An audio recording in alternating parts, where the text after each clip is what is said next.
Chapter 1. Little Miss Mary.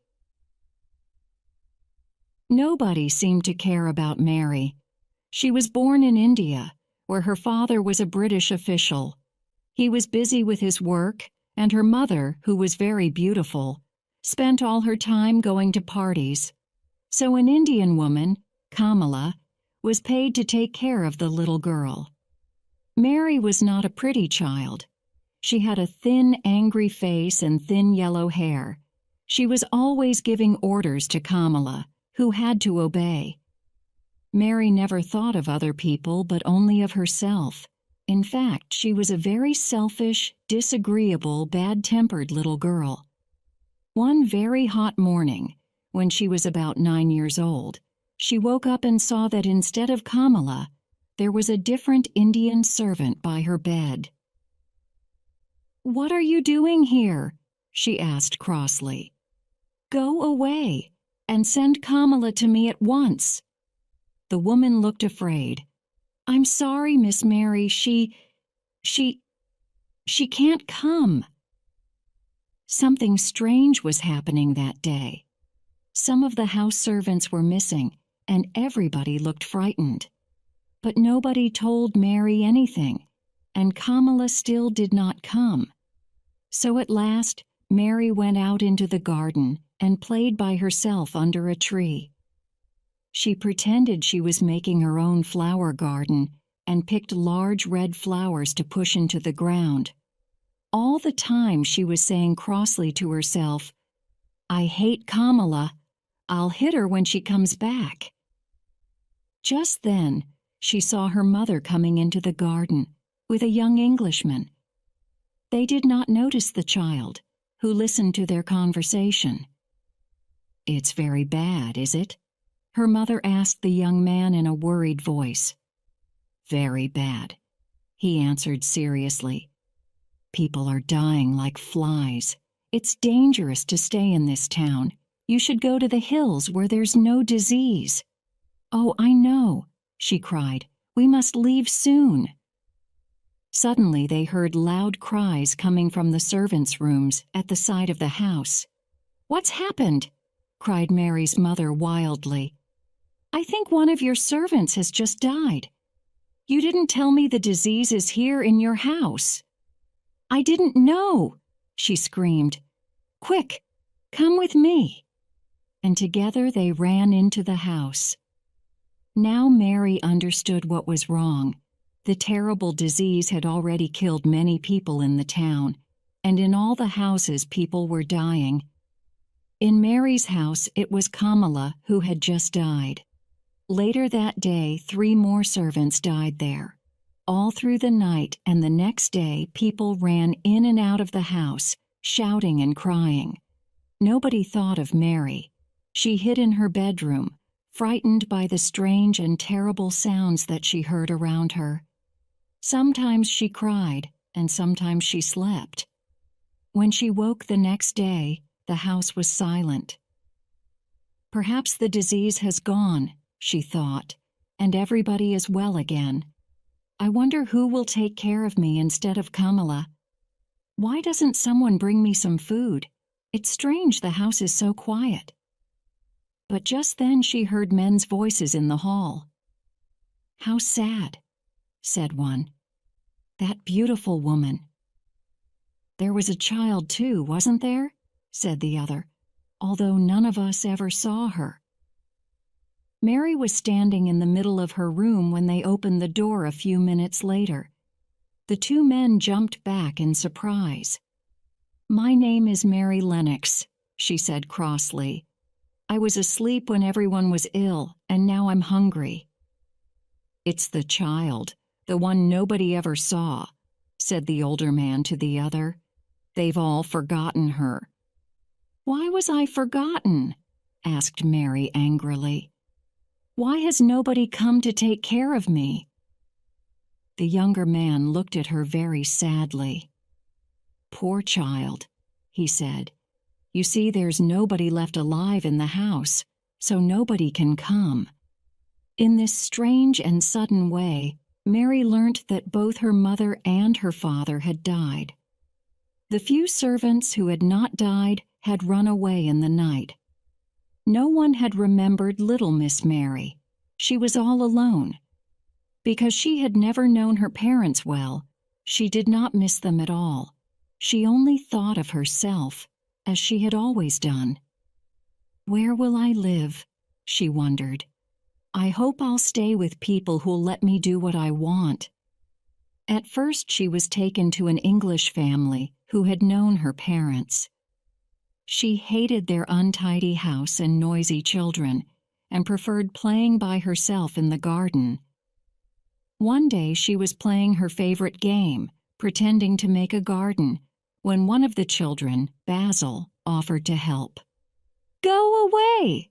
cried Mary. "I don't want your help." For a moment Basil looked angry, and then he began to laugh. He danced round and round Mary, and sang a funny little song about Miss Mary and her stupid flowers. This made Mary very cross indeed. No one had ever laughed at her so unkindly. "You're going home soon?" said Basil. "And we're all very pleased you're leaving." "I'm pleased too," replied Mary. "But where's home?" "You're stupid if you don't know that," laughed Basil. "England, of course. You're going to live with your uncle, Mr. Archibald Craven." "I've never heard of him," said Mary coldly. "But I know about him because I heard Father and Mother talking," said Basil. "He lives in a big, lonely old house and has no friends because he's so bad-tempered. He's got a crooked back, and he's horrid." "I don't believe you," cried Mary. But the next day, Basil's parents explained that she was going to live with her uncle in Yorkshire, in the north of England.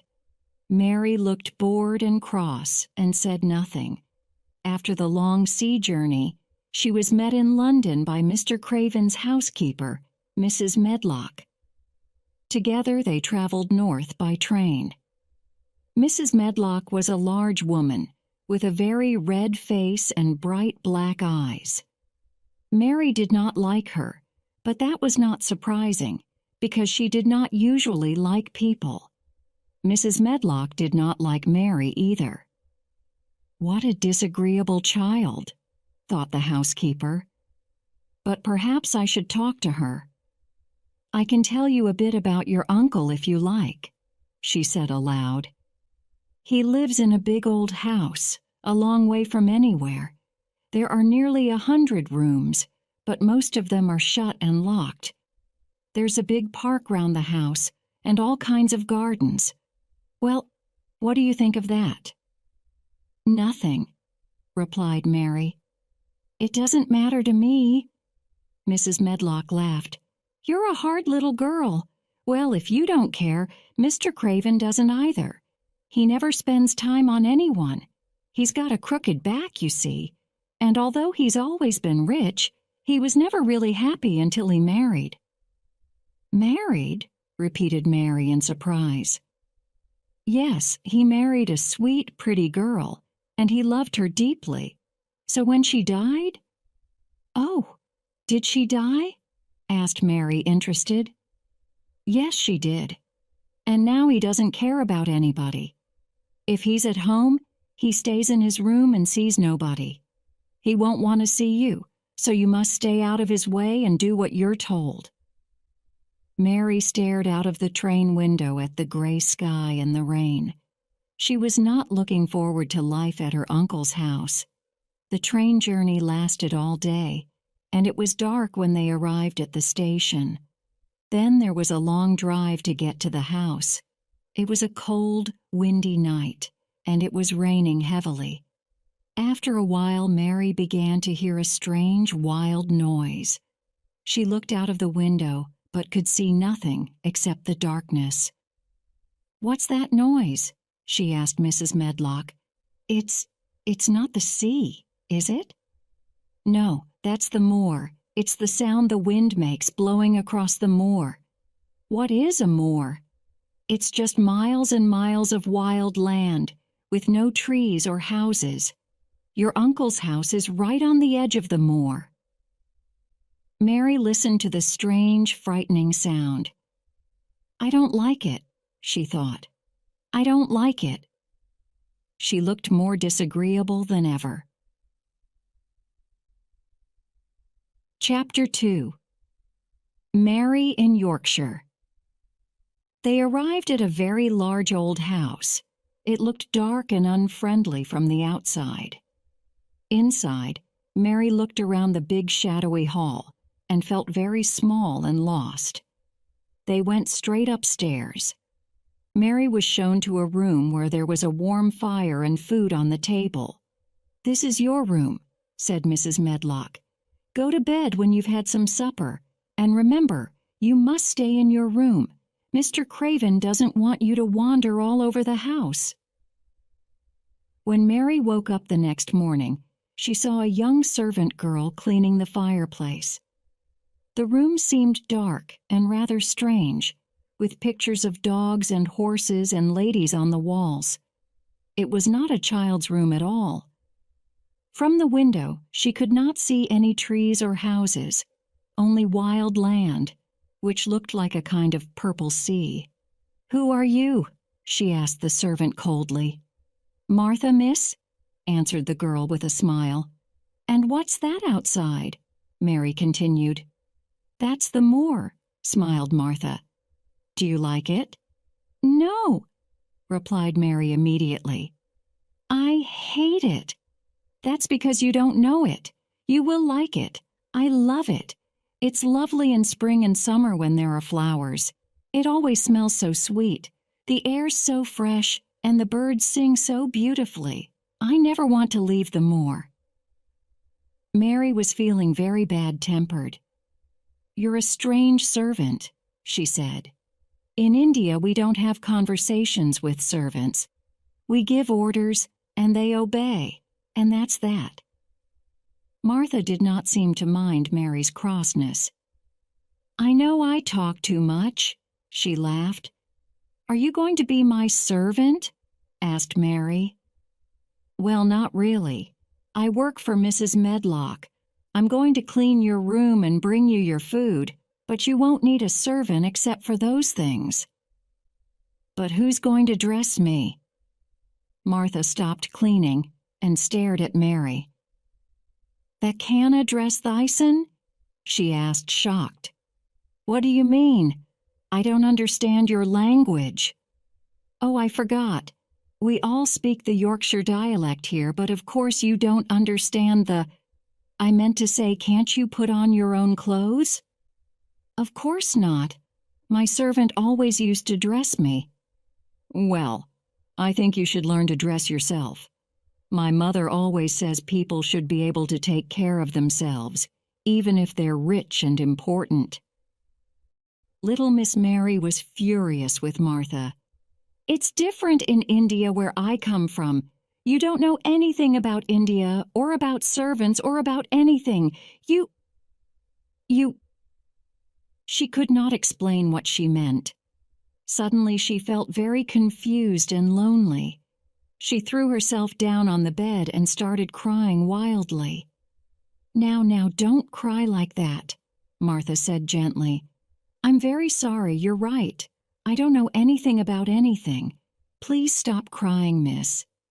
She sounded kind and friendly, and Mary began to feel better and soon stopped crying. Martha went on talking as she finished her cleaning, but Mary looked out of the window in a bored way and pretended not to listen. "I've got 11 brothers and sisters, you know, miss. There's not much money in our house, and they all eat so much food. Mother says it's the good fresh air on the moor that makes them so hungry. My brother Dickon, he's always out on the moor. He's 12, and he's got a horse, which he rides sometimes." "Where did he get it?" asked Mary. She had always wanted an animal of her own, and so she began to feel a little interest in Dickon. "Oh, it's a wild horse, but he's a kind boy, and animals like him, you see. Now you must have your breakfast, miss. Here it is on the table."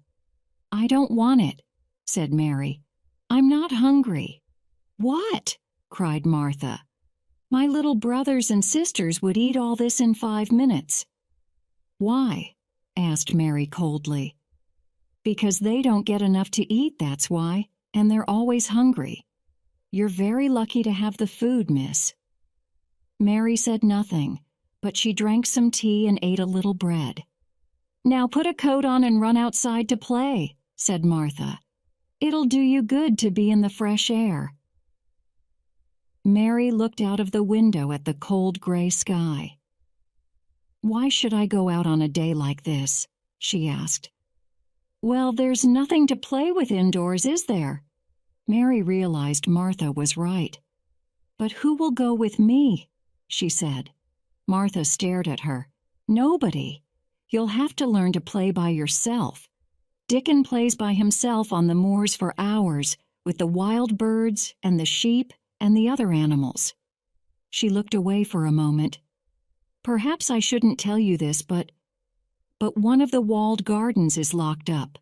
Nobody's been in it for 10 years. It was Mrs. Craven's garden, and when she died so suddenly, Mr. Craven locked it and buried the key. Oh, I must go. I can hear Mrs. Medlock's bell ringing for me." Mary went downstairs and wandered through the great empty gardens. Many of the fruit and vegetable gardens had walls round them, but there were no locked doors. She saw an old man digging in one of the vegetable gardens, but he looked cross and unfriendly, so she walked on. "How ugly it all looks in winter," she thought. "But what a mystery the locked garden is. Why did my uncle bury the key? If he loved his wife, why did he hate her garden? Perhaps I'll never know. I don't suppose I'll like him if I ever meet him. And he won't like me, so I won't be able to ask him." Just then, she noticed a robin singing to her from a tree on the other side of a wall. "I think that tree's in the secret garden," she told herself. "There's an extra wall here, and there's no way in." She went back to where the gardener was digging and spoke to him. At first he answered in a very bad-tempered way, but suddenly the robin flew down near them, and the old man began to smile. He looked a different person then, and Mary thought how much nicer people looked when they smiled. The gardener spoke gently to the robin, and the pretty little bird hopped on the ground near them. "He's my friend, he is," said the old man. "There aren't any other robins in the garden, so he's a bit lonely." He spoke in strong Yorkshire dialect, so Mary had to listen carefully to understand him. She looked very hard at the robin. "I'm lonely too," she said. She had not realized this before. "What's your name?" she asked the gardener. "Ben Weatherstaff. I'm lonely myself. The robin's my only friend, you see." "I haven't got any friends at all," said Mary. "Yorkshire people always say what they are thinking, and old Ben was a Yorkshire moorman." "We're alike, you and me," he told Mary. "We're not pretty to look at, and we're both very disagreeable." Nobody had ever said this to Mary before. Am I really as ugly and disagreeable as Ben? She wondered. Suddenly the robin flew to a tree near Mary and started singing to her. Ben laughed loudly. "Well," he said, "he wants to be your friend." "Oh, would you please be my friend?" she whispered to the robin. She spoke in a soft, quiet voice, and old Ben looked at her in surprise. "You said that really nicely," he said. "You sound like Dickon when he talks to animals on the moor." "Do you know Dickon?" asked Mary. But just then the robin flew away. "Oh, look, he's flown into the garden with no door. Please, Ben, how can I get into it?" Smiling and picked up his spade. "You can't, and that's that. It's not your business. Nobody can find the door. Run away and play, will you? I must get on with my work." And he walked away. He did not even say goodbye. In the next few days, Mary spent almost all her time in the gardens. The fresh air from the moor made her hungry, and she was becoming stronger and healthier. One day she noticed the robin again. He was on top of a wall, singing to her. "Good morning! Isn't this fun? Come this way," he seemed to say, as he hopped along the wall. Mary began to laugh as she danced along beside him. "I know the secret garden's on the other side of this wall," she thought excitedly. "And the robin lives there. But where's the door?" That evening she asked Martha to stay and talk to her beside the fire after supper. They could hear the wind blowing round the old house, but the room was warm and comfortable. Mary only had one idea in her head. "Tell me about the secret garden," she said. "Well, all right then, miss, but we aren't supposed to talk about it, you know. It was Mrs. Craven's favorite garden, and she and Mr. Craven used to take care of it themselves. They spent hours there, reading and talking. Very happy they were. They used the branch of an old tree as a seat, but one day when she was sitting on the branch, it broke, and she fell. She was very badly hurt, and the next day she died. That's why he hates the garden so much and won't let anyone go in there." "How sad," said Mary. "Poor Mr. Craven." It was the first time that she had ever felt sorry for anyone.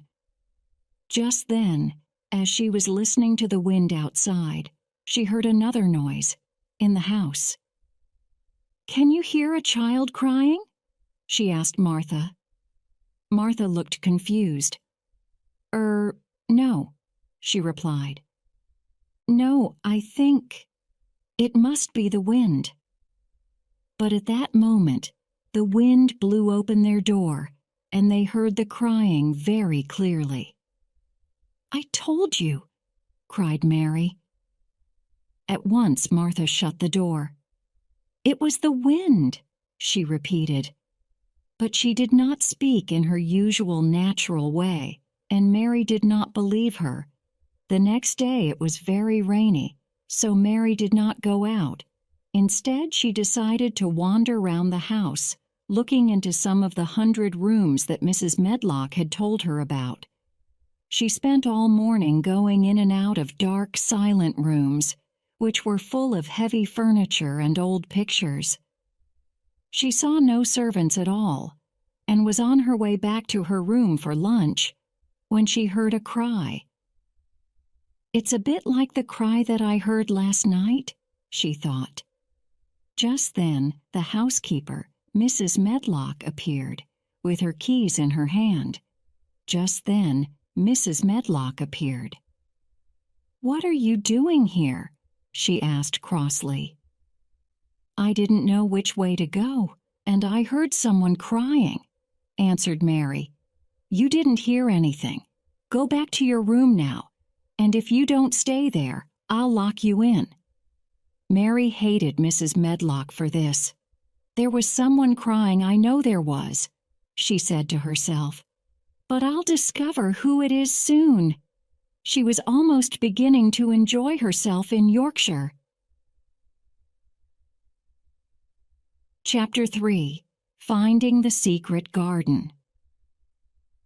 When Mary woke up 2 days later, the wind and rain had all disappeared, and the sky was a beautiful blue.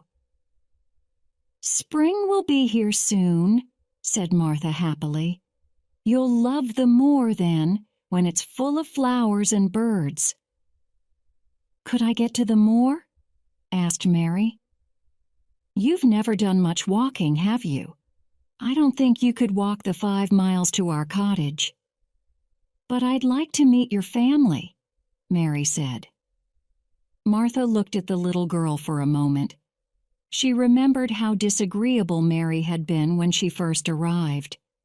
But now, Mary looked interested and friendly. "I'll ask Mother," said Martha. "She can always think of a good plan. She's sensible and hard-working and kind. I know you'll like her." "I like Dickon, although I've never seen him." "I wonder what Dickon will think of you." "He won't like me," said Mary. "No one does." "But do you like yourself?" "That's what Mother would ask." "No, not really. I've never thought of that." "Well, I must go now. It's my day off, so I'm going home to help Mother with the housework. Goodbye, Miss. See you tomorrow." Mary felt lonelier than ever when Martha had gone, so she went outside. The sunshine made the gardens look different, and the change in the weather had even made Ben Weatherstaff easier to talk to. "Can you smell spring in the air?" he asked her. "Things are growing deep down in the ground. Soon you'll see little green shoots coming up. Young plants they are. You watch them." "I will," replied Mary. "Oh, there's the robin." The little bird hopped onto Ben's spade. "Are things growing in the garden where he lives?" "What garden?" said Ben, in his bad-tempered voice. "You know, the secret garden. Are the flowers dead there?" She really wanted to know the answer. "Ask the robin," said Ben crossly.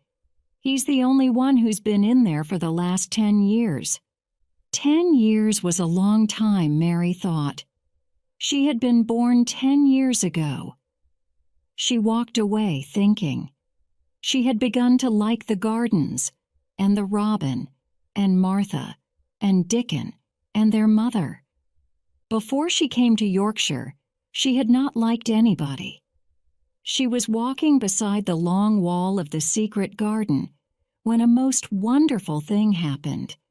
She suddenly realized the robin was following her. She felt very pleased and excited by this, and cried out, "You like me, don't you? And I like you too." As he hopped along beside her, she hopped and sang too, to show him that she was his friend. Just then, he stopped at a place where a dog had dug a hole in the ground. As Mary looked at the hole, she noticed something almost buried there. She put her hand in and pulled it out. It was an old key. "Perhaps it's been buried for 10 years, she whispered to herself. "Perhaps it's the key to the secret garden." She looked at it for a long time. How lovely it would be to find the garden and see what had happened to it in the last 10 years. She could play in it all by herself, and nobody would know she was there. She put the key safely in her pocket. The next morning, Martha was back at Misselthwaite Manor and told Mary all about her day with her family. "I really enjoyed myself. I helped Mother with the whole week's washing and baking, and I told the children about you. They wanted to know about your servants, and the ship that brought you to England, and everything." "I can tell you some more for next time," offered Mary. "They'd like to hear about riding on elephants and camels, wouldn't they?" "Oh, that would be kind of you, miss. And look, Mother has sent you a present." "A present?" repeated Mary. How could a family of 14 hungry people give anyone a present? "Mother bought it from a man who came to the door to sell things. She told me, 'Martha, you've brought me your pay, like a good girl, and we need it all, but I'm going to buy something for that lonely child at the manor.' And she bought one, and here it is." It was a skipping rope. Mary stared at it. "What is it?" she asked. "Don't they have skipping ropes in India? Well, this is how you use it. Just watch me." Martha took the rope and ran into the middle of the room. She counted up to 100 as she skipped. "That looks lovely," said Mary. "Your mother is very kind. Do you think I could ever skip like that?" "Just try," said Martha. "Mother says it'll make you strong and healthy. skip outside in the fresh air.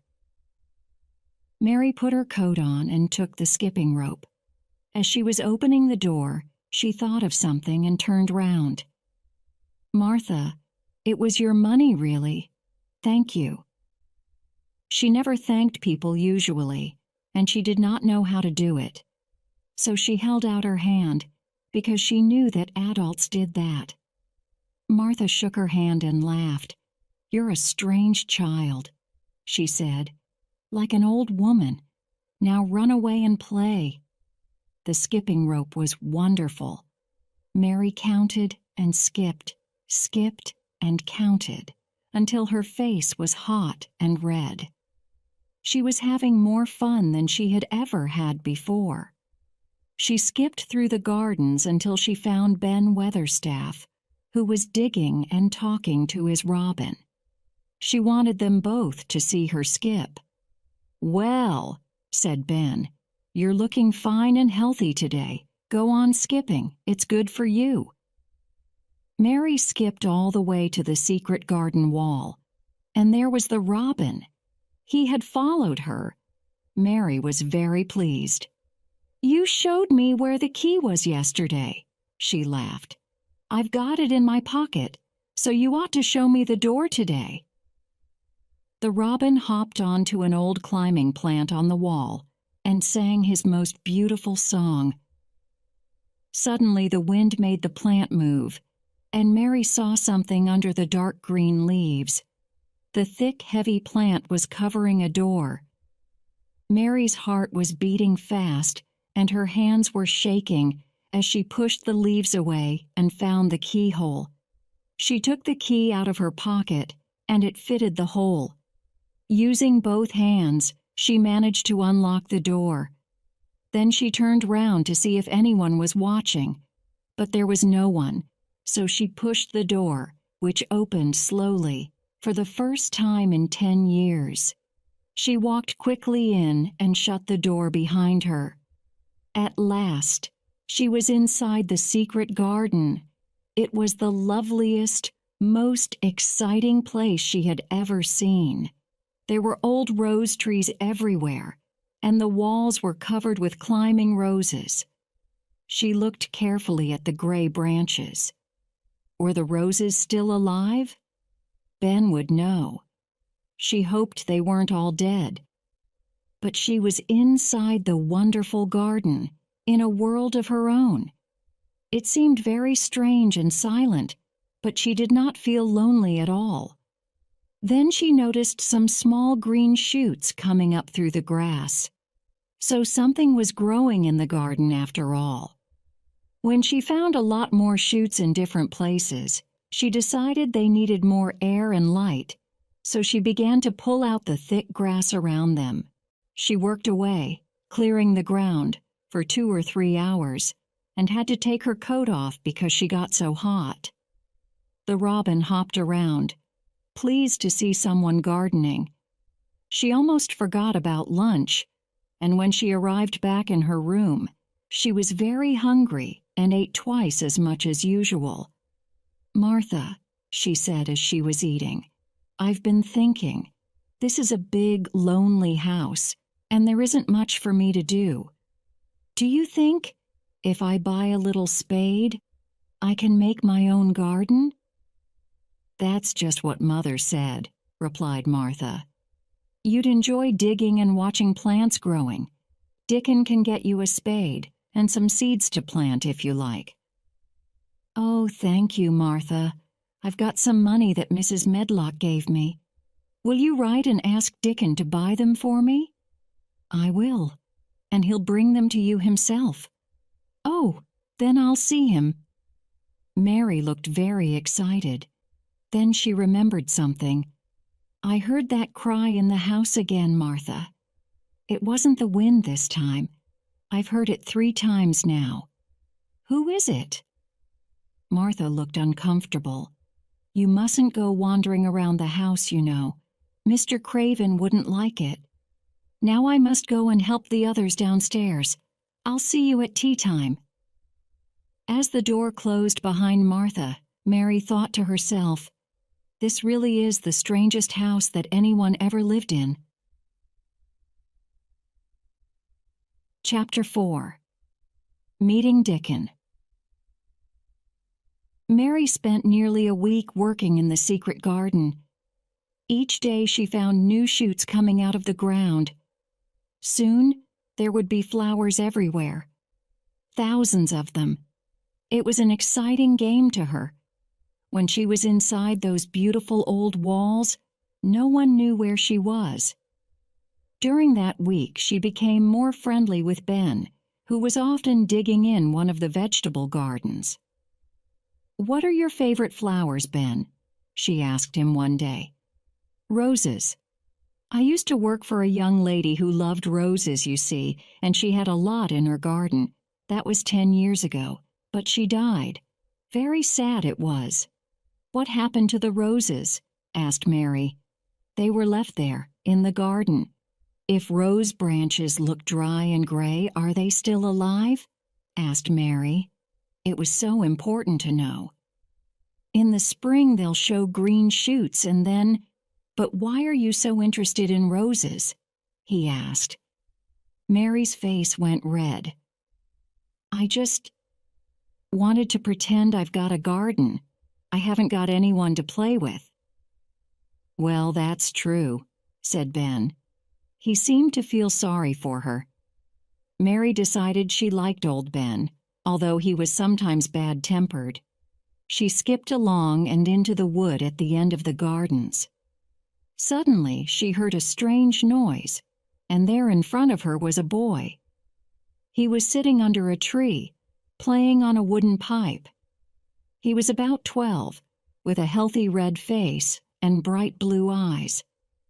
There was a squirrel and a crow in the tree, and 2 rabbits sitting on the grass near him. "They're listening to the music," thought Mary. "I mustn't frighten them." She stood very still. The boy stopped playing. "That's right," he said. "Animals don't like it if you move suddenly. I'm Dickon, and you must be Miss Mary. I've brought you the spade and the seeds." He spoke in an easy, friendly way. Mary liked him at once. As they were looking at the seed packets together, the robin hopped onto a branch near them.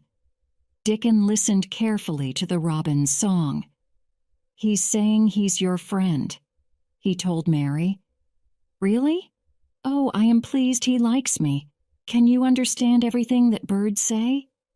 "I think I do, and they think I do. I've lived on the moor with them for so long. Sometimes I think I am a bird or an animal, not a boy at all." His smile was the widest she had ever seen. He explained how to plant the seeds. Suddenly he said, "I can help you plant them. Where's your garden?" Mary went red, then white. She had never thought of this. What was she going to say? "Could you keep a secret? It's a great secret. If anyone discovers it, I'll die." "I keep secrets for all the wild birds and animals on the moor. So, I can keep yours too," he replied. "I've stolen a garden," she said very fast. "Nobody goes into it, nobody wants it. I love it, and nobody takes care of it. They're letting it die." And she threw her arms over her face and started crying. "Don't cry," said Dickon gently. "Where is it?" "Come with me and I'll show you," said Miss Mary. They went to the secret garden and entered it together. Dickon walked round, looking at everything. "Martha told me about this place, but I never thought I'd see it," he said. "It's wonderful." "What about the roses?" asked Mary worriedly. "Are they still alive? What do you think?" "Look at these shoots on the branches. Most of them are alive all right." He took out his knife and cut away some of the dead wood from the rose trees.